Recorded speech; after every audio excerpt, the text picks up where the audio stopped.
Akidah ini paling penting. Jangan sampai salah menafsirkan Tuhan. Kalau salah menafsirkan Tuhan, meskipun Islamnya sama, bisa jadi Tuhannya beda. Paham gak? Contoh begini, akidah Ahlus Sunnah wal Jamaah. Akidah Ahlus Sunnah wal Jamaah ini usulnya ini, Allah itu tidak berdiam di suatu tempat, karena maha suci Allah dari berdiam di suatu tempat. Itu Ahlus Sunnah wal Jamaah. Nah, kalau ada orang sholat, orang puasa, orang zakat, orang haji, orang percaya pada Nabi Muhammad SAW, ini Islamnya sama kan? Sama. Cuman kemudian dia berkata, Allah itu berdiam di langit. Allah itu berdiam di langit. Dia berkata Allah berdiam di langit, berarti Allah tinggal di suatu tempat.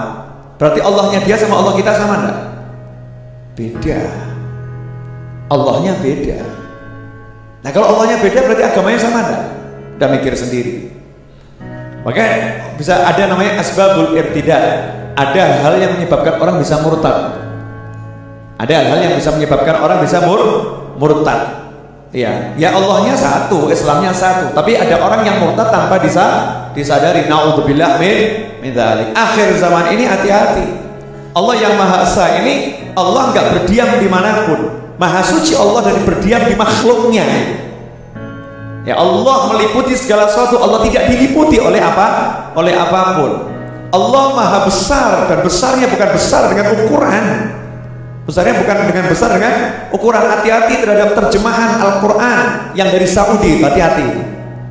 Karena banyak catatan kakinya tidak sesuai dengan akidah Ahlus Sunnah wal Jamaah. Pakai Al-Quran yang cetakan resmi dari MUI, dari Depak, itu kita pakai. Tapi kalau dari luar, hati-hati, karena akidah di luar sana itu macam-macam. Catatan kakinya sering berbeda dengan akidah Ahlus Sunnah wal Jamaah. Kita ini NU Asy'ari, ya, akidahnya Asy'ariyah, Maturidiyah, bukan akidah yang lain. Orang lain punya akidah lain, terserah. Punya akidah yang lain, terserah. Akidahnya mengatakan Allah ada di langit, terserah kamu bilang Allah di langit. Allah saya tidak ada di langit. Allah saya ada di mana?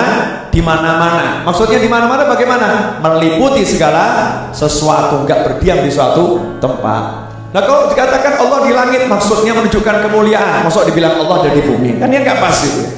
Menunjukkan kemuliaan, tempat yang tinggi. Sementara langit itu mana? Ya, kemuliaan, tempat yang tinggi. Kita katakan Allah di mana? Allah di langit bukan berarti berdiam, tapi Allah itu maha mulia dari tempat yang rendah. Allah berada pada sesuatu yang sangat mulia. Allah punya arsy, betul, Allah punya arsy. Katanya Allah istawa al-arsy. Qad istawa al-arsy. Allah itu bersemayam di arsy, terjemahannya begitu. Iya betul, Allah bersemayam, tapi bersemayam bukan dalam arti duduk, tinggal, bertempat seperti dalam pola pikirmu. Bersemayam dalam arti yang dipahami oleh Allah Subhanahu wa Ta'ala, karena Allah pengen bicara dengan kita dengan bahasa yang kita kira-kira mudeng gitu. Kira-kira kita mudeng, cuman maknanya bukan seperti itu. Maha suci Allah dari berdiam di arsy. Karena kalau Allah berdiam di arsy, berarti arsy itu dipikul malaikat, malaikat bisa mikul Allah Ta'ala. Hebat itu malaikat. Paham ya?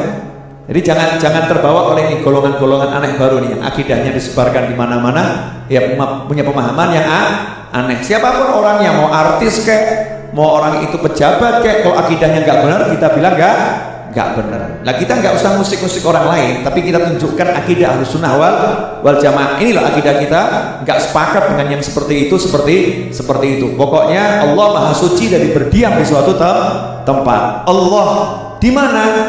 Kalau kata orang, Allah itu lebih dekat, terjemahan Al-Quran kan, daripada urat lehermu. Allah nggak jauh. Terus Allah di mana? Allah ada di hatimu. Mikir itu aja deh, Allah ada di hatimu.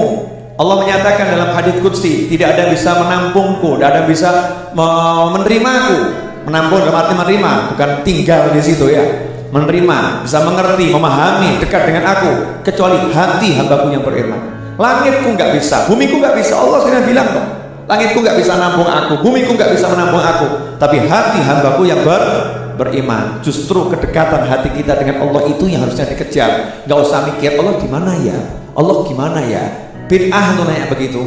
Gak pernah sahabat nanya-nanya begitu, mikir-mikir begitu. Justru pikirkanlah kedekatanmu dengan Allah. Bagaimana hatimu dengan Allah? Bagaimana ketika disebut nama Allah? Apakah bergetar hatimu? Idza dzukirallahu wajilat qulubuhum. Kalau disebut nama Allah hatinya bergetar. Lah kita disebut nama Allah hatinya getar atau hatinya tenang gitu ya?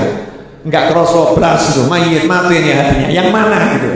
Ini kan pertanyaan yang luar biasa. Sementara akhir zaman ini bahkan ada yang mengatakan, tuh salah itu kalau ngajarin anak-anak kecil tuh salah itu. Seringkali kita kan ngajarin anak-anak TK, Allah itu ada di mana-mana. Salah begitu, jangan begitu lagi. Yang benar Allah ada di langit. Ngauco ini.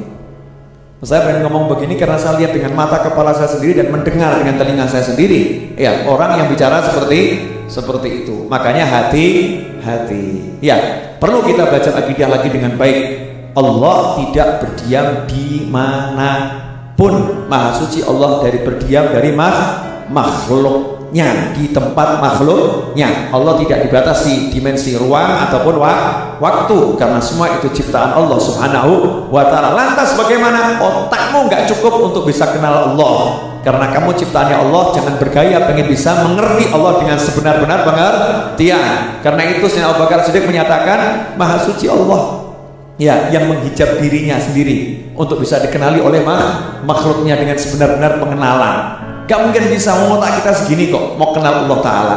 Jangankan mau kenal Allah Ta'ala, makanya dikatakan man arafa nafsahu faqad arafa rabbah. Siapa tahu dirinya dia akan kenal Tuhannya. Loh, kita ini mau mengetahui diri kita saja nggak bisa kok. Ya, mau detail, mau tahu tubuh kita nggak bisa. Lemah kita terhadap diri kita sendiri. Maka kita akan ngerti, lemah saya, nggak mampu untuk kenal Allah dengan sebenar-benar pengenalan, nggak mungkin bisa. Akhirnya menyerah. Subhanak. Ya, Maha suci Engkau ya Allah.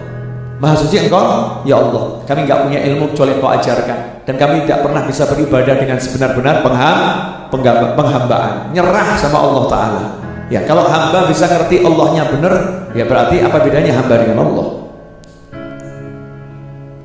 Kan begitu. Allah menutup banyak rahasia tentang dirinya yang kita nggak bisa jangkau, nggak bisa jangkau. Itu hikmah. Kamu nggak usah pikir Allah, udah pikirin aja itu bagaimana usahamu untuk dapat ridho Allah Subhanahu wa ta'ala.